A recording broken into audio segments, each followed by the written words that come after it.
नमस्कार दोस्तों, स्वागत करता हूं मैं सभी का अपने YouTube चैनल में। आज हम बात करने वाले हैं दोस्तों स्थल मंडल पर्वत के बारे में और विश्व के प्रमुख ज्वालामुखी के बारे में, विश्व के प्रमुख रेगिस्तान और मरुस्थल के बारे में। ये दोस्तों आज हम बात करने वाले हैं इसी वीडियो में, तो देरी ना करते हुए करते हैं स्टार्ट। अगर आप चैनल पर नए हैं तो चैनल को सब्सक्राइब कर लीजिए और अपने दोस्तों के भी साथ शेयर कीजिए और साथ में बेल आइकन को भी दबा लीजिए। बढ़ते हैं दोस्तों अपने अगले प्रश्न की तरफ।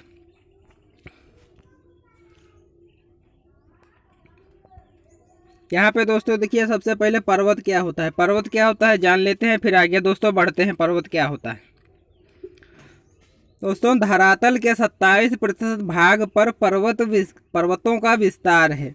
यानी दोस्तों पृथ्वी के 27% भाग पर पर्वतों का विस्तार है। मतलब धरातल, पानी की सतह को छोड़कर जो पृथ्वी की बची हुई सतह धरातल है, उसके 27% भाग पर पर्वतों का विस्तार है। दोस्तों दूसरा पॉइंट है, आयु के आधार पर पर्वतों को मुख्यतः दो भागों में विभक्त किया जा सकता है। कौन कौन से हैं? एक है प्राचीन होगा, एक होगा नवीन। दोस्तों प्राचीन में देखते हैं क्या होता है। लगभग 3 करोड़ वर्ष पहले हुई महाद्वीपीय विस्थापन से पहले के पर्वत प्राचीन पर्वतों में आते हैं, जैसे Pennine Europe, Appalachian America, Aravalli Bharat में जो है आदि। अरावली जो भारत का है, सब विश्व का सबसे प्राचीन पर्वत माने जाते हैं। आगे दोस्तों जो नवीन पर्वत दोस्तों देखते हैं, नवीन पर्वत कौन कौन से होते हैं। नवीन पर्वत वे पर्वत महाद्वीपीय विस्थापन के बाद अस्तित्व में आए, वे नवीन पर्वतों की श्रेणी में आते हैं, जैसे हिमालय, रॉकी, एंडीज, आल्प्स आदि। हिमालय विश्व के सबसे नवीन पर्वत माने जाते हैं। उत्पत्ति के आधार पर मुख्यतः 4 प्रकार के पर्वत होते हैं। तो देखते हैं दोस्तों, वलित या मोड़दार पर्वत। दोस्तों वलित हो या मोड़दार पर्वत कौन कौन से होते हैं। पृथ्वी की विवर्तनिक शक्तियां जैसे दबाव, संपीड़न, उभार, तनाव आदि के कारण चट्टानों के स्तर में व्यापक मोड़ या वलय का विकास होने से ये पर्वत बनते हैं। नेक्स्ट पॉइंट क्या है दोस्तों, Himalaya, Alps, Rocky, Andes, Ural, Atlas आदि बड़ी श्रेणियों के पर्वत वलित पर्वत ही हैं। पूछेगा दोस्तों आपसे, Himalaya, Alps, Rocky, Andes, Ural, Atlas आदि, इनमें से कोई भी नाम होगा और पूछेगा ये किस प्रकार का पर्वत है, तो दोस्तों आपको बताना है ये वलित प्रकार के पर्वत हैं। अगला दोस्तों देखते हैं, दूसरा दोस्तों है अवरोधी पर्वत। अवरोधी पर्वत क्या होते हैं दोस्तों, ये पृथ्वी के धरातल के ऊपर उठने या नीचे धंसने की वजह से बनते हैं। दोस्तों ये अवरोधी पर्वत जो होते हैं वो पृथ्वी के धरातल के ऊपर उठने या नीचे धंसने से की वजह से बनते हैं। तो दोस्तों आगे देखते हैं, आगे क्या है दोस्तों, यहाँ पे देखिए, धरातल के नीचे लावा ठंडा होने की वजह से तनाव व खिंचाव के कारण धरातल में भ्रंश व दरारों का विकास हो जाता है, जिसके कारण कुछ भाग ऊपर उठ जाता है और कुछ धंस जाता है। नेक्स्ट पॉइंट है दोस्तों, ऊपर उठा हुआ भाग भ्रतोस्थ पर्वत, ब्लैक माउंटेन और हर्स्ट तथा धंसा भाग भ्रंश घाटी, रिफ्ट वैली और ग्रेबन कहलाता है। अगला दोस्तों पॉइंट क्या है, नर्मदा, ताप्ती व दामोदर घाटी भारत, वासेज व ब्लैक फॉरेस्ट पर्वत Europe, Wasatch range America, salt range Pakistan आज मुख्य ब्लॉग पर्वत हैं। दोस्तों ये जो दिए गए हैं ये दोस्तों ब्लॉग पर्वत हैं। जैसे अभी हमने पढ़ा वलित पर्वत, ये हो गए ब्लॉग पर्वत। आगे दोस्तों देखिए क्या है, अवशिष्ट पर्वत। अवशिष्ट पर्वत कौन कौन से हैं दोस्तों देखते हैं। अत्यधिक अपर्दन या अनाच्छादन के कारण नदी, हिमनद, तुषार, वायु आदि कारकों की वजह से पर्वत अपने प्रारंभिक स्वरूप को खोकर अवशिष्ट पर्वत का रूप धारण कर लेते हैं, उनको क्या कहते हैं, अवशिष्ट पर्वत कहते हैं। नेक्स्ट पॉइंट क्या है दोस्तों, विंध्याचल, अरावली, सतपुड़ा, नीलगिरी, पारसनाथ, राजमहल, पूर्वी घाट, पश्चिमी घाट, भारत, हाईलैंड्स, स्कॉटलैंड्स, कैटस्किल्स है, न्यूयॉर्क आदि इसी श्रेणी के पर्वत हैं। आगे दोस्तों देखते हैं क्या है संग्रहित पर्वत। नेक्स्ट अगला चौथा दोस्तों टॉपिक है, पॉइंट है, चौथा पॉइंट है संग्रहित पर्वत क्या होते हैं दोस्तों। इनका निर्माण जो इनका निर्माण ज्वालामुखी से निःसृत पदार्थों, मिट्टी, मलबा, लावा आदि के जमाव से होता है, अतः ये ज्वालामुखी पर्वत वॉल्केनिक माउंटेन्स भी कहलाते हैं दोस्तों। आगे दोस्तों देखिए क्या कहते हैं।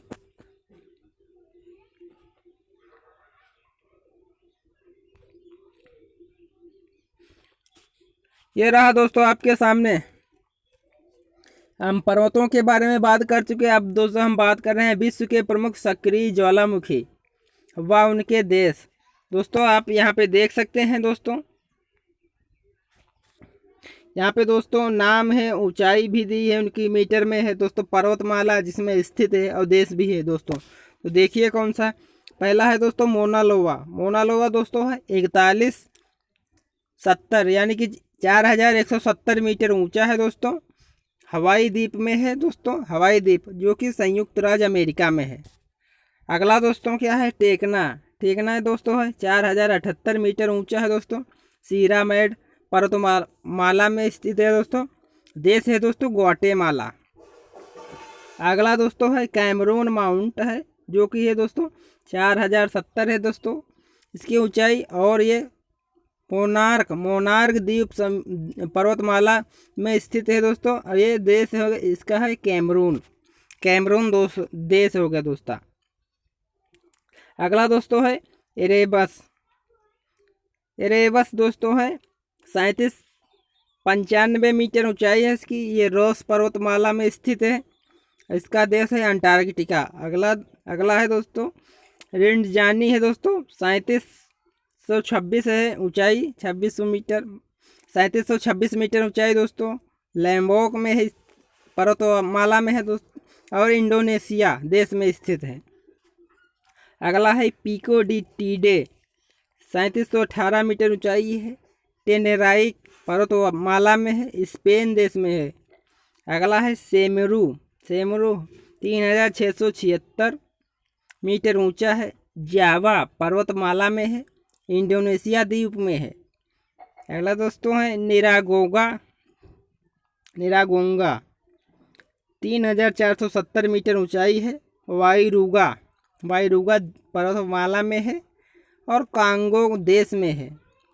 अगला है कोरयाक्सकाया 3465 मीटर ऊंचाई है इस सक्रिय ज्वालामुखी की, और कमचटका प्रायद्वीप की पर्वतमाला में स्थित है, और इसका देश है दोस्त रूस इसका देश है।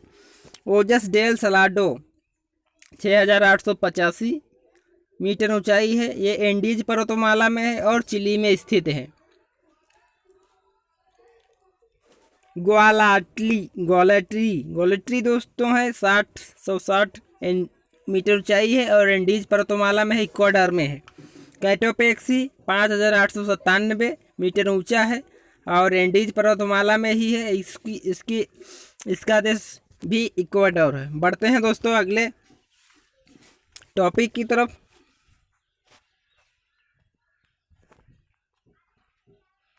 अगला है विश्व के प्रमुख पर्वत और उनकी स्थिति। नाम, स्थित, सर्वोच्च चोटी इनकी कौन कौन सी है और अधिकतम ऊंचाई कितनी है। जैसे हो गया तो हिमालय एशिया में स्थित है। सर्वोच्च चोटी इसकी है माउंट एवरेस्ट, जिसकी अधिकतम ऊंचाई है 8848 मीटर यानी 8848 मीटर। कहीं की 48 की जगह 50 मीटर भी दोस्तों अब दिया गया है। अगला है एंडीज कहाँ है, दक्षिण अमेरिका में। सर्वोच्च चोटी है एकांकगुआ, अधिकतम ऊंचाई है 6960। अगला है रॉकी है उत्तरी अमेरिका में। माउंट एल्बर्ट इसकी सर्वोच्च चोटी है और इसकी अधिकतम ऊंचाई है 4400 मीटर। अगला हो गया काराकोरम। काराकोरम कहाँ है? एशिया में है। इसकी सर्वोच्च चोटी है K2 या गडवन ऑस्टिन। इसकी ऊंचाई, अधिकतम ऊंचाई है 8611। अगला है दोस्तों ग्रेट डिवाइडिंग रेंज। कहाँ पे है? ये ऑस्ट्रेलिया में है। माउंट केसिको 2228 मीटर अधिकतम ऊंचाई है। अगला है तिएनशान है। कहाँ है? एशिया में। और इसकी सर्वोच्च चोटी है पीके पोबेडा 7439 इसकी अधिकतम ऊंचाई है। अगला है अल्टाई कहाँ है? एशिया में है। सर्वोच्च चोटी कहाँ पे है दोस्तों? वेलुखा 4505 मीटर अधिकतम ऊंचाई इसकी है। अगला है यूराल कहाँ है? रूस।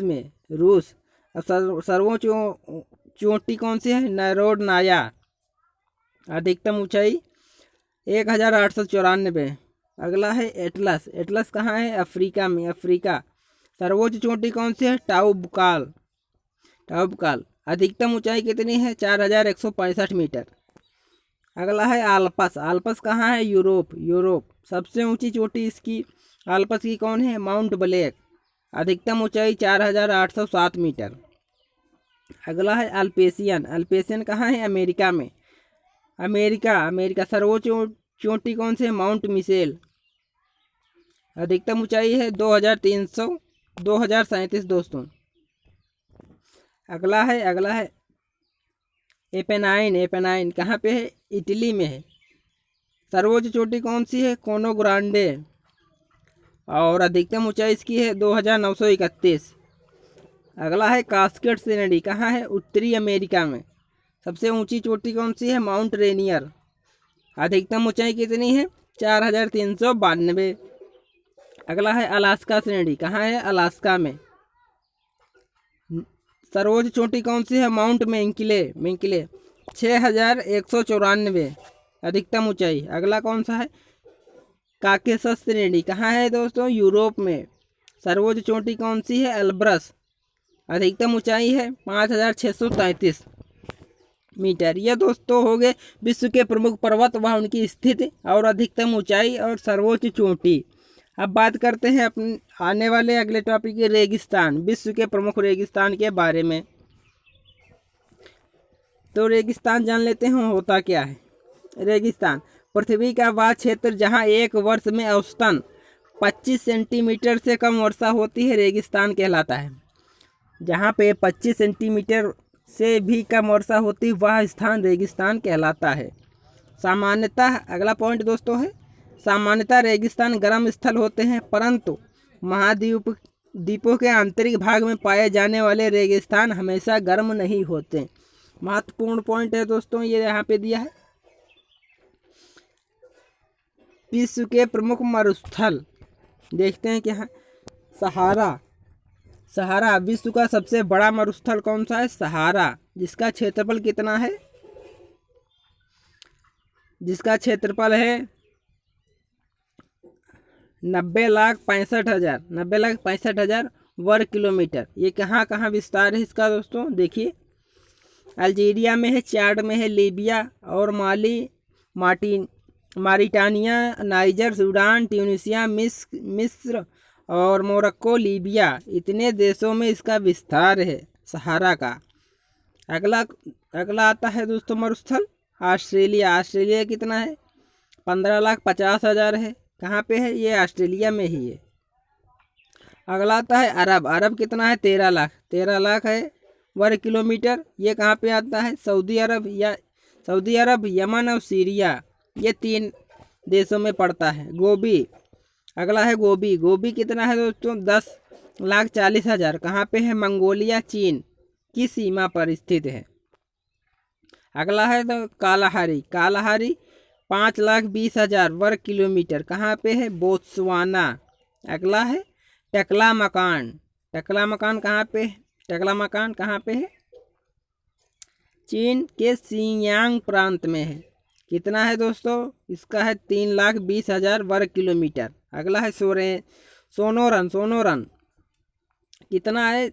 3,10,000 वर्ग किलोमीटर। कहाँ पे है?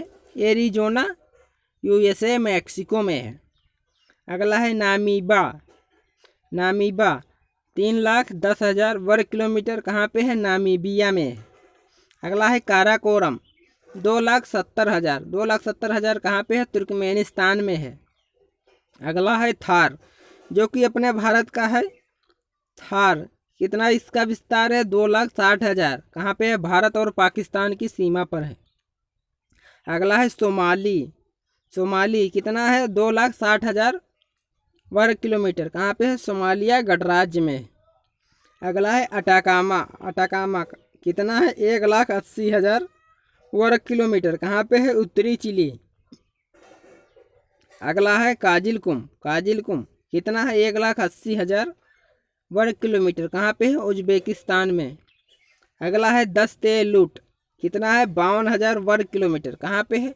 पूर्वी ईरान में है। अगला है मोहावे। मोहावे कितना है? 35,000 वर्ग किलोमीटर। कहाँ पे है? दक्षिणी कैलिफोर्निया USA में है। दक्षिणी कैलिफोर्निया USA में। तो आपसे यहाँ पे दोस्तों प्रश्न पूछा जा सकता है, कौन सा सबसे बड़ा मरुस्थल है? तो आप बताएंगे सहारा। कौन सा विश्व में सबसे छोटा मरुस्थल है? तो आप बताएंगे मोहावे। और कौन सा भारत में मरुस्थल पाया जाता है? दोस्तों थार का मरुस्थल है। ये थे आज के कुछ महत्वपूर्ण टॉपिक से प्रश्न। थ्योरी वाले दोस्तों थ्योरी का वीडियो है ये, प्रश्न इसमें नहीं करा पाया, प्रश्न किसी नेक्स्ट वीडियो में कराऊंगा। तो उम्मीद करता हूँ ये वीडियो आपको पसंद आया होगा। अगर आप कोई भी राय देना चाहते हैं या कोई सुझाव देना चाहते हैं तो दोस्तों कमेंट बॉक्स में आप अपने सुझाव दे सकते हैं, मैं उस पर ज़रूर विचार करूँगा। दोस्तों मिलते हैं किसी और नए वीडियो में, तब तक के लिए दीजिए इजाज़त। धन्यवाद।